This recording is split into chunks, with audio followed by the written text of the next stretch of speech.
Assalomu alaykum. Nihoyat uzoq kutilgan final o'z yakuniga yetdi. 2026 FIFA Jahon Chempionati finalida Ispaniya va Argentina o'rtasida futbol muxlislari uzoq vaqt eslab yuradigan shiddatli va murosasiz bahs bo'lib o'tdi. Har ikki jamoa o'yinning ilk daqiqalaridan boshlab hujumkor futbol namoyish etdi. Xavfli vaziyatlar yaratdi va g'alaba uchun so'nggi daqiqalargacha kurashdi. Asosiy vaqt davomida darvozabonlar daxlsiz qoldi.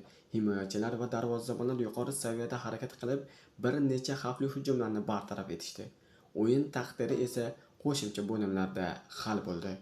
Qo'shimcha bo'limlarda Ferran Torres tomonidan urilgan yagona gol Ispaniyani 1-0 hisobidagi g'alaba va jahon chempionligi unvonini taqdim etdi.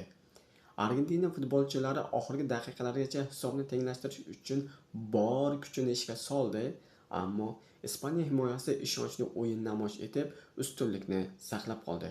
Shu tariqa Ispaniya 2026-yilgi FIFA Jahon Chempionatining bosh sovrinini qo'lga kiritdi. Bu final uchrashuvida futbol ishqibozlariga unutilmas his-tuyg'ularni, keskin kurash va yuqori darajadagi futbolni taqdim etishdi. Sizningcha, final uchrashuvining eng yaxshi futbolchilari kim bo'ladi? Fikringizni izohlarda yozib qoldiring. Futbolga oid eng tezkor yangiliklar, o'yin tahlillari va qiziqarli videolarni o'tkazib yubormaslik uchun Jasur Nur kanaliga obuna bo'ling.